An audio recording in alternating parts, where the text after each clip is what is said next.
ultraconservadorismo e controvérsias políticas não negligenciáveis. Donald Trump é o presidente eleito nos Estados Unidos. Aqui no Brasil, direita vou ver. Esse foi o movimento político que resultou das eleições municipais. Não se trata apenas da conjuntura municipal. Temos demonstrações claras de que essa tendência acentua-se em toda a nação e vai além. Mostra-se também no continente sul-americano. Nesse contexto, quais os rumos das Américas? De que forma essa movimentação, predominantemente à direita, pode trazer ameaças aos direitos das populações? Essa é a conversa que começa agora no Melhor e Mais Justo.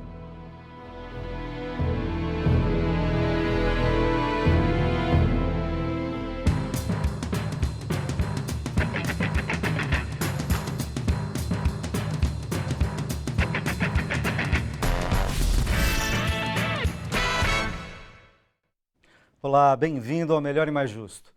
Para falar sobre a conjuntura política nas Américas, convidamos Leonardo Ostronoff, professor de Sociologia da FESP, Fundação Escola de Sociologia e Política de São Paulo, e Tomás Oliveira Pauliello, professor de Relações Internacionais da PUC São Paulo.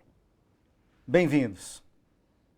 O início do século XXI foi marcado pela ascensão de governos progressistas em todo o continente sul-americano, com forte desenvolvimento e inclusão social. Na América do Norte, a eleição do primeiro presidente negro nos Estados Unidos em 2008 começou com o seguinte tom de Barack Obama, abre aspas, esta noite nós provamos mais uma vez que a verdadeira força da nossa nação não provém da potência das nossas armas, nem do tamanho das nossas riquezas, mas sim do poder das nossas ideias, a democracia, a liberdade, as mesmas chances para todos e a esperança inabalável. Lá está a verdadeira genialidade da América. A América é capaz de mudar. Abaixo da linha do Equador, depois de não conseguir driblar os efeitos da crise econômica global, muitos países, cada um a seu modo, entraram também em crise política. Os discursos conservador na política e neoliberal na economia ganharam espaço. Já no hemisfério norte, a vitória sísmica de Donald Trump ainda requer uma análise mais aprofundada. Qual a nova roupagem dos que assumem os governos no continente americano? O que dá força para que cheguem ao poder? Leonardo. Olha, a gente tem um movimento que não é só na América Latina, mas já vem de alguns anos, né, na Europa, enfim, que tem sido assistido, de um fortalecimento do conservadorismo e também um certo cansaço, né, alguns sociólogos, cientistas políticos, né, o pessoal das relações internacionais, pesquisadores têm começado a mexer com isso e têm começado a expressar opiniões nesse sentido, de que há um cansaço também com o sistema político. E a gente tem visto nas últimas eleições no Brasil, né, essas eleições municipais, um certo crescimento do voto nulo, das abstenções, e mesmo uma desconfiança em relação aos partidos políticos, né, que vem crescendo, isso desde junho de 2013, a gente vem observando um pouco esse cenário. Então é um cenário que vem se formando e vem uma onda conservadora, e aí não só na política, mas na cultura como um todo.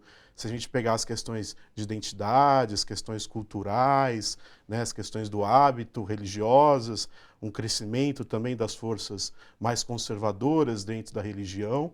Se a gente pegar nos anos 80 no Brasil, a gente tem as forças progressistas, como a Teologia da Libertação.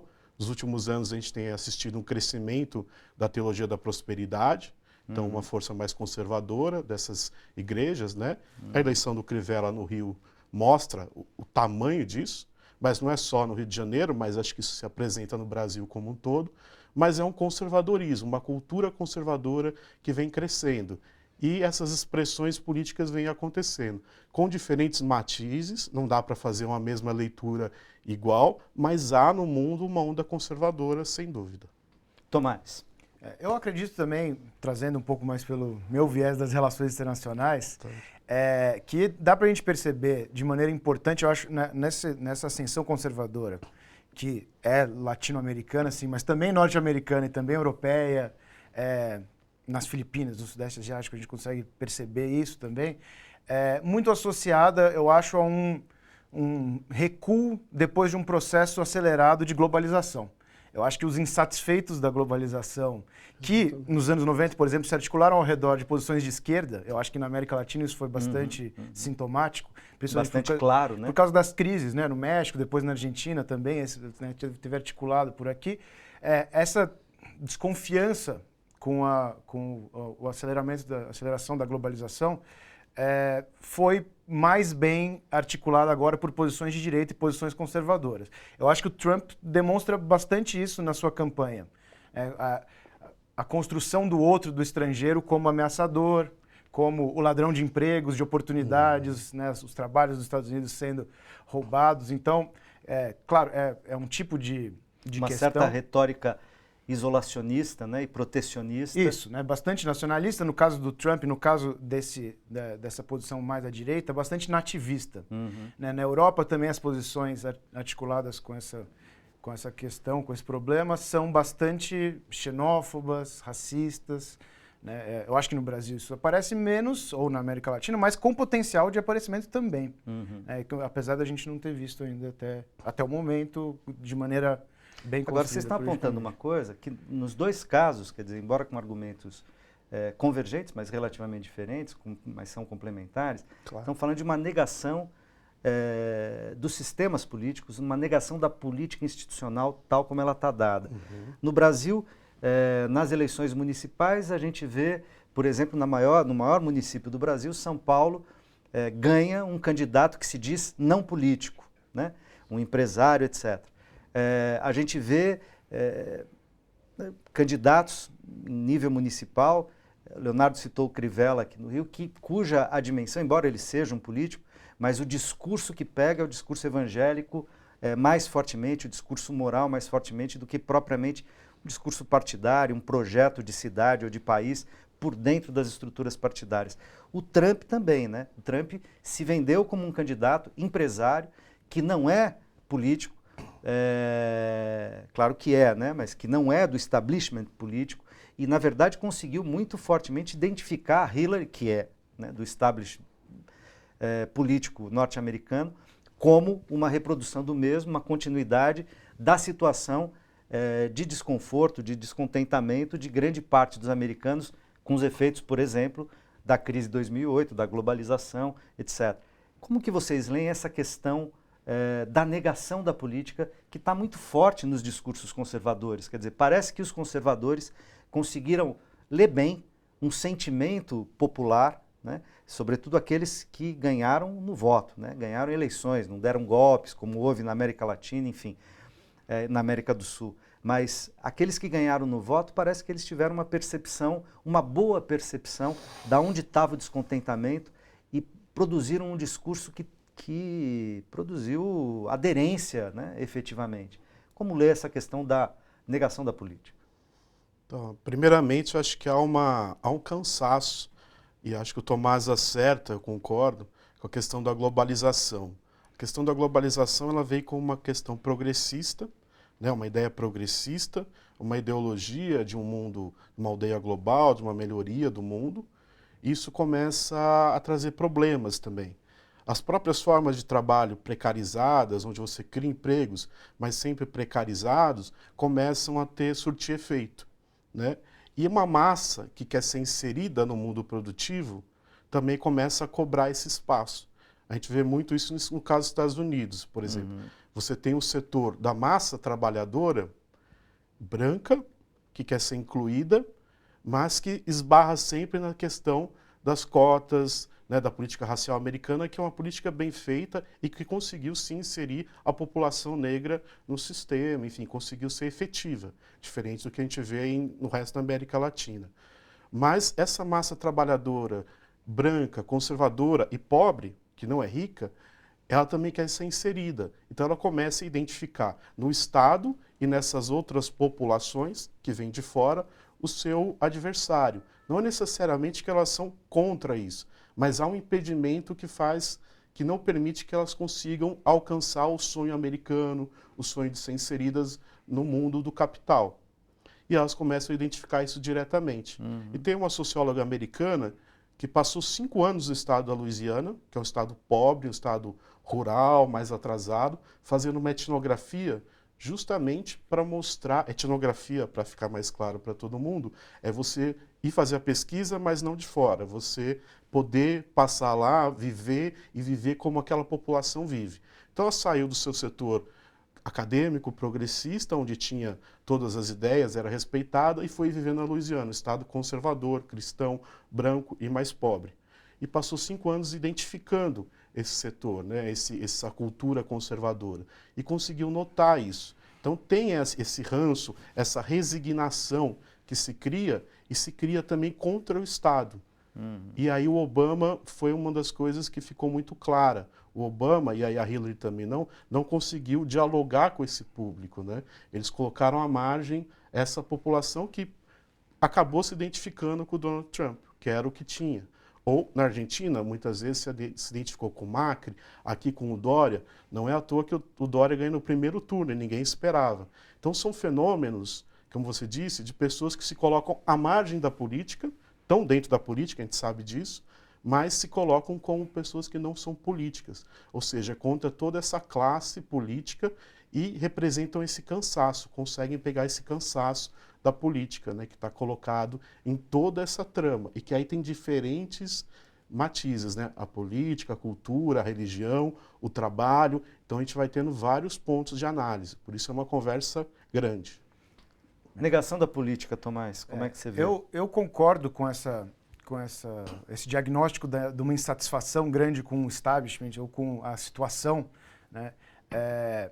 Que em vários dos países que a gente consegue enxergar a ascensão dessas novas lideranças, tiveram colocados, eu acho, de alguma forma, uma insatisfação. A gente precisa lembrar que a gente está vivendo ainda um momento de crise do capitalismo, né? Associado à questão que eu levantei da globalização, a gente ainda está no período aí estaremos em breve completando 10 anos, né? Vai 2008, 2009, quando estoura a crise internacionalmente. Claro, ela tem impactos diferentes em diferentes lugares, mas é uma crise global. Então, em vários lugares do mundo, você tem uma perda de qualidade de vida ou de condições de vida, desestabilização, né, de comunidades. Você lembrou desemprego, né, é um dado desse momento que a gente viveu, desemprego altíssimo na Europa, na nossa região.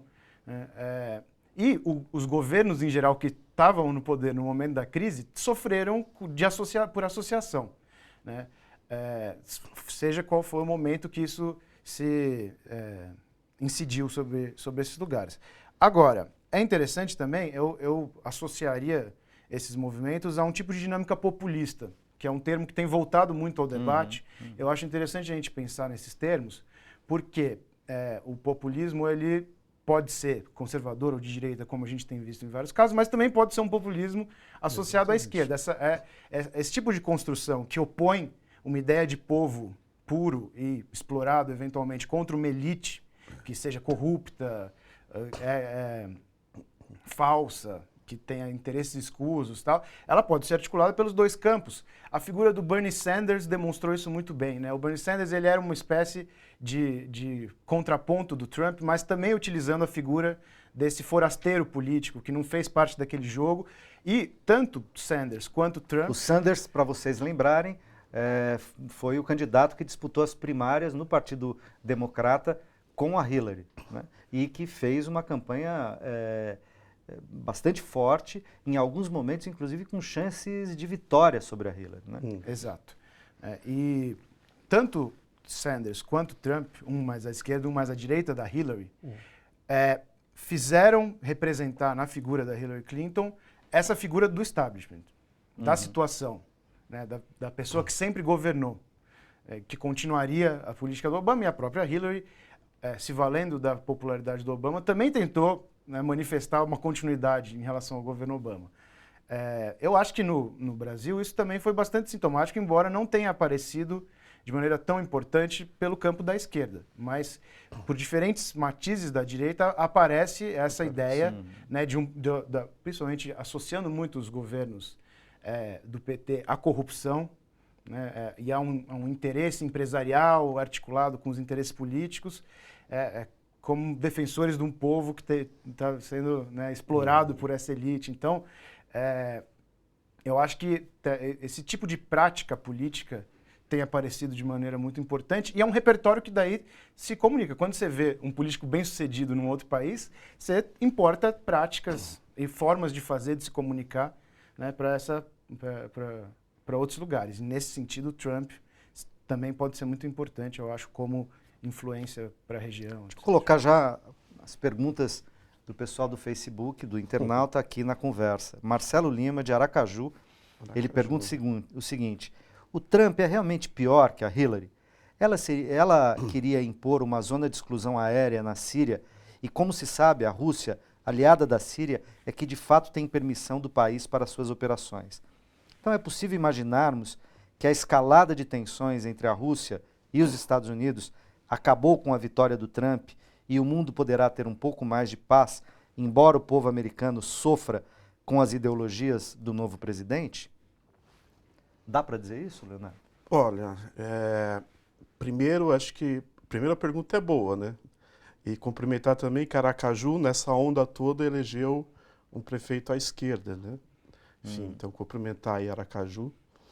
E na pessoa do Marcelo Lima. Marcelo, representado, enfim, que nessa onda toda conseguiu ir contra e conseguiu colocar um pouco à esquerda, né? Aí mais 4 anos no poder. Mas, para além disso, para a gente voltar para a discussão acadêmica, sociológica e das relações internacionais, acho eu que a gente precisa pensar um pouquinho. O Boaventura Souza Santos, ele fala que não são antagônicos no sentido tão antagônico, são polos distintos, eles são faces da mesma moeda. Tanto o establishment quanto a negação, né, esse sistema, o antissistema, eles são faces da mesma moeda. Então, o Trump, ele conseguiu ser esse antissistema, né, que a Hillary, aí colocou bem, ela representava já o que estava posto, a classe política. E eu acho que isso faz uma diferença, né? Porque é isso que está em questão. Há um desgaste, e a gente viu em junho de 2013, por exemplo, isso representado no Brasil também, fortemente. É um movimento que começa pela esquerda, né, por direitos, coloca a pauta de mobilidade, de transporte, mobilidade urbana, que não era uma pauta tão forte, mas consegue colocar isso, leva milhões de pessoas na rua, mas no final é capturado por forças de direita, que há muito Inclusive tempo... pela mídia. Pela mídia. E que há muito tempo não apareciam na rua. Eu lembro de estar nas manifestações e nas reuniões, enfim, em torno disso, e pessoas assim, colocadas muito à direita, grupos realmente com ligação neonazista, fascista no Brasil, na América Latina, que é uma excrescência, mas a gente sabe que existe, e que começaram a ir em massa para a rua. E tomaram esse movimento. Então, acho que é um pouco disso que a gente tem visto. Mas esses candidatos, eles são a negação dentro de um mesmo sistema. Então, se o Trump vai continuar sendo, né, ele vai forçar esse personagem que ele criou, e aí eu acho que tem sido colocado muito essa discussão, ele conseguiu capturar esse anseio. Mas será que um empresário tão bem sucedido, capitalista, claro que ele é um cara machista, homofóbico, expressou isso, mas também não foi um raciocínio, um cálculo político para ele conseguir também chegar ao poder? Que se a gente pegar as teorias, né, tradicionais, como Weber, o importa para o político é ganhar o poder. Não importa muito como, importa é como ele chega, né? Como diz o Maquiavel, os fins justificam os meios. Então um cara como ele consegue fazer isso, né? Consegue pegar esse anseio desse mesmo sistema. Mas eles são a mesma coisa. Então a Hillary e Trump não são tão diferentes. Né? Eu não vejo essa coisa assim, nossa, a Hillary então era a salvação. Não, muito pelo contrário. E se a gente pegar em setores econômicos, determinadas políticas que a Hillary também propunha eram desastrosas também para a América Latina. O próprio Obama, a questão, por exemplo, com o Bin Laden, ele declarou a morte do Bin Laden um assassinato em rede mundial. Então a gente também não pode esquecer, os democratas também não são os bonzinhos contra o mal. Então isso é a face da mesma moeda, eu acho que é mais complexo. Tem um ditado americano que diz nada mais republicano do que um democrata no poder. Exatamente. Mas, Tomás, nessa questão ali, que o Marcelo Lima nos traz, né, das tensões entre Estados Unidos e Rússia em relação à guerra na Síria, né, e a participação desses dois países ali, a gente poderia dizer que a vitória do Trump distensiona como ele sugere, distensiona esse conflito? Possivelmente. É difícil dizer. Eu acho que eu vou pegar um pouco de onde estava vindo. Os Estados Unidos, a máquina é maior do que só o presidente, né? Então tem setores dos militares importantes que farão parte das decisões, a diplomacia, setores do empresariado que vão ter influência. Então até a gente questiona até que ponto o Trump pode significar de fato mudança diante dessas outras pressões na sociedade americana e dentro da máquina do Estado americano, né? A gente sabe que tem setores dos militares americanos bastante anti-russos, anti-Putin, né, que podem manter, num certo sentido, essa rivalidade ou essa tensão. Agora, pelo que o Trump indicou na sua campanha, sim, é possível pensar que isso possa acontecer. E daí o que eu acho que isso acabaria formulando é um apoio americano, possivelmente, ao reforço do governo Assad. Os americanos têm apoiado a oposição ao Assad, que quer derrubá-lo, numa situação ambígua, porque parte dos grupos que querem derrubá-lo são associados ao extremismo islâmico, ao Estado Islâmico, etc. O Assad, que é o aliado russo, significaria uma posição bastante mais forte de combate a esses grupos, e isso talvez reformasse a posição dos Estados Unidos na região. Agora, especificamente, aí a gente está falando no tema de segurança e militar, né? Em outros temas, aí eu acho que das relações internacionais tem uma mudança grande, tem uma diferença grande entre a Hillary e o Trump, né? Eu chamaria atenção para a questão do meio ambiente, que possivelmente, depois de uma grande dificuldade de algum avanço nos Estados Unidos dos acordos do clima com o Obama, né? O Trump já anunciou que não acredita em mudança climática, que vai sair do Acordo de Paris, né? Então, uma das questões que pode ter mais marcadamente uma diferença. Outra que eu lembrei, falando um pouco da América Latina, a questão da guerra às drogas, que o Trump também já anunciou que tem uma tendência a retomar essa, né? estratégia, e essa falida estratégia. Bastante grave. O Obama também não tinha sido um grande desconstrutor dessa estratégia, mas ele congelou, digamos assim, essa ofensiva, enquanto nos Estados Unidos caminhou a descriminalização da maconha. Então, a gente podia ver um cenário caminhando, ainda que de maneira tímida. Eu acho que isso é interessante.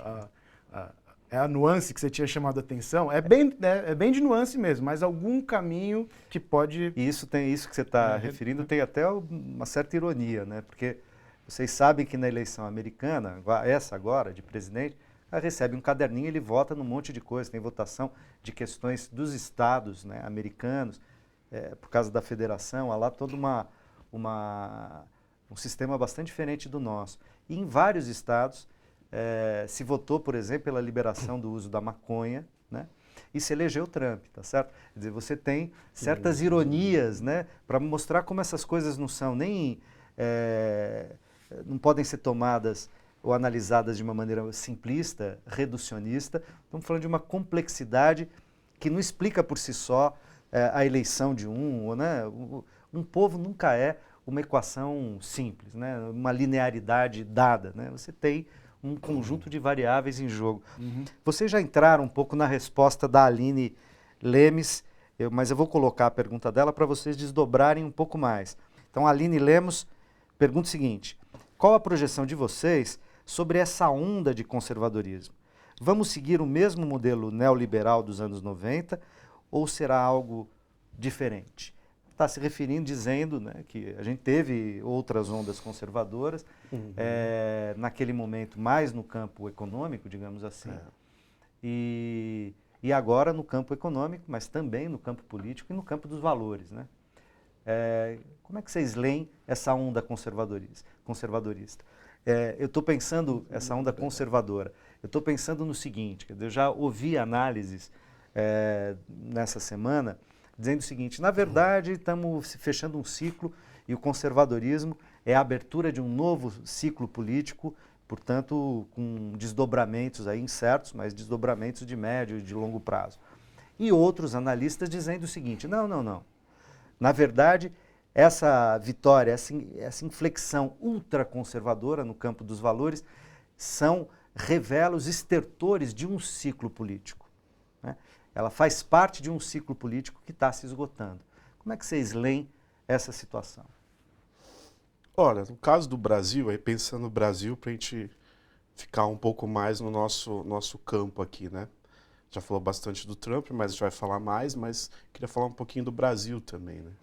Porque a gente vive um problema sério no Brasil, assim, um ataque direto aos direitos trabalhistas, né, ao setor dos investimentos sociais, e isso no Brasil não é uma elucubração ou um achar, isso está escancarado na política do governo Temer. Eu acho que isso não há como ninguém negar, ninguém de direita, esquerda, pode até alguém concordar, mas negar que essa política ofensiva em poucos meses de um governo que vem, né, colocado de forma muito contestatória por parte da população, né, que há um processo de impeachment contestado por metade da população, vamos dizer assim, né, de um processo de polarização social muito forte, ou seja, com uma legitimidade que não vem das urnas e também bastante questionada, e coloca uma agenda, uma recuperação com toda a força numa agenda que a gente viu no Brasil nos anos 90, que é o neoliberalismo. E que foi derrotada nas urnas. E que foi derrotada agora, nas urnas. recentemente. Enfim, foi derrotada em 2002, 2006, enfim, progressivamente derrotada. E em 2014 de novo, né? E que em 2014 foi derrotada novamente, isso estava posto na campanha e foi derrotado. Se votou em outro projeto, né, que era a manutenção desses direitos, e agora vem um ataque frontal. E a volta desse neoliberalismo com a ponte para o futuro, que até na TVT eu participei há uns meses atrás, né, na questão de 30 dias do governo Temer sobre a ponte futuro, e a gente brincava, na verdade é uma ponte para o passado.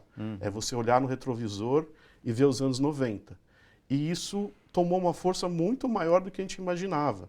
É assustador a força do ataque aos direitos sociais. A gente pega a PEC 241, que agora é a PEC 55, é você atacar a educação, saúde, limitar os gastos, é você tentar passar a terceirização, que ontem teve essa discussão. Então a agenda ela é toda voltada... É você obrigar a reforma da Previdência nos termos em que estão sendo colocados, porque senão a PEC não tem efetividade, né? Então ela é sempre no sentido neoliberal e contra os anseios das classes trabalhadoras. Mesmo aquela parte da classe trabalhadora ou do setor social, que tinha assim, uma parte mais conservadora, que apoiou a saída da Dilma, mas mesmo essa parte não queria, né? Não é a favor disso.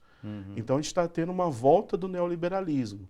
Então eu não sei se é um novo ciclo muito mais forte da direita, mas que resgata, no caso do Brasil e na Argentina também, que aí você tem políticas, por exemplo, de tarifaço, né, de começar a tarifar gás, eletricidade, subir em níveis, né, que colocam a vida mesmo das pessoas, a reprodução da vida em risco, e um desemprego gigantesco, né, e você, ao invés de ter políticas que vêm na proteção dos empregos, ao contrário, então a gente tem uma volta de uma política que nos anos 90 na América Latina era presente, só que numa força impressionante. Tomás, respondendo a Aline Lemes, qual a projeção que vocês têm para essa onda conservadora? Respondendo desse momento, desse lugar que nós estamos, pessimista. Eu acho que virá, eu não sei dizer se é a transformação de um ciclo, se a gente está num momento de crise, certamente, como eu mencionei, crise econômica e uma crise política também, como você falou bastante bem. Eu acho que tem uma crise de representatividade bastante importante. Os sistemas políticos mostram esgotamento. Uma crise desse modelo liberal seja do ponto de vista econômico, seja do ponto de vista político. A Uhum. democracia liberal também em crise. Né? E a gente consegue ver, em termos das posições políticas, eu acho um deslocamento do centro político à direita. Né? Então, partidos que pareceram há pouco tempo uma esquerda moderada, estão cada vez mais no discurso conservador, parece uma esquerda radical, embora na verdade sejam posições muito próximas desse establishment liberal. Né? E eu acho que é sintomático, a gente pode falar da eleição americana, mas algumas eleições antes já demonstram que esse espectro político está se deslocando à direita. Eu acho que a eleição do Peru é muito interessante, né? O vencedor, o PPK, era um político associado a esse establishment neoliberal e a concorrente, Fujimori, mais à direita do que esse neoliberalismo. Associado a um conservadorismo, né, às vezes posições internacionalistas. Né, Ou seja, direita e ultradireita. Né? Isso, exato. E no final das contas, algumas das conquistas que foram feitas nesses ciclos progressistas estão mais representadas pelo candidato neoliberal, principalmente em termos de direitos e costumes, direitos de minorias, do que pelo candidato, né, ultraconservador ou nacionalista, ou em alguns casos a gente menciona já até o surgimento de movimentos proto-fascistas em algumas partes da Europa, tal, né, que é bastante preocupante. Eu acho que no caso dos Estados Unidos isso é bastante sintomático. A Hillary representava um pouco esse establishment liberal, como a gente já falou, e o Trump vem como um candidato mais à direita. Né? No caso do Brasil, eu acredito que seja difícil dizer no âmbito nacional, porque de fato o governo que está não veio pela via eleitoral, então é um pouco difícil a gente dizer qual seja o anseio popular a respeito disso. O critério que a gente tem é a eleição de 2014, que o projeto do PT venceu ainda. Mas mesmo assim, olhando para o ciclo de erosão da aprovação da Dilma, dá para perceber que tem um deslocamento, digamos, da opinião popular à direita. E daí surgem novas tendências. O problema é que não só no campo, digamos, das tendências mundiais, né? Porque a erosão da popularidade da Dilma tem também uma fabricação interna muito específica, né? Uma fabricação pela mídia corporativa, por fração do Ministério Público, da polícia, do próprio judiciário e da classe política que fazia oposição ao governo dela, sobretudo aqueles que foram derrotados na eleição de 2014. Né? Certamente. Então aí os caras sentem uma certa tendência, um descontentamento, ao mesmo tempo essa ideia de criminalização de um partido só, quando todos os partidos participam do mesmo sistema político e fazem exatamente as mesmas coisas, mas os caras conseguiram produzir um discurso midiático e fazer colar e produzir ações no judiciário e no legislativo que, de algum modo, criminalizavam a política e seletivamente um partido político e alguns atores políticos. Isso gerou o clima para o impeachment nos termos em que ele se deu. Né? E eu acho que é interessante a gente pensar que a gente vê muito falar, principalmente nessa grande imprensa, de uma quebra da esquerda. A direita também não é monolítica. E a gente pode ver essa direita neoliberal, uma outra direita mais populista, eu diria a figura do Bolsonaro, né, representando um pouco isso. Talvez seja a figura no festejando Brasil. Loucamente o Trump. Foi ele que festejou o Trump, principalmente. Né? O Zé Serra, chanceler do governo Temer, não comemorou. Né? Não. Pelo contrário, as declarações dele foram preocupadas. Então, talvez o establishment neoliberal veja também com preocupação a ascensão do Trump. Né? E uma direita religiosa, que você lembrou também, importante em vários lugares do mundo, no Brasil. Eu acho que talvez a figura do Crivella represente essa vitória. Né? Então, acho que também diferentes tendências que a gente pode ver nesse campo aí, mas de maneira geral, com a redução dos candidatos a esse campo, a gente acho que pode ver um deslocamento. Maravilha, eu preciso fazer o nosso intervalo, mas daqui a pouquinho a gente volta com essa importantíssima conversa. Até já.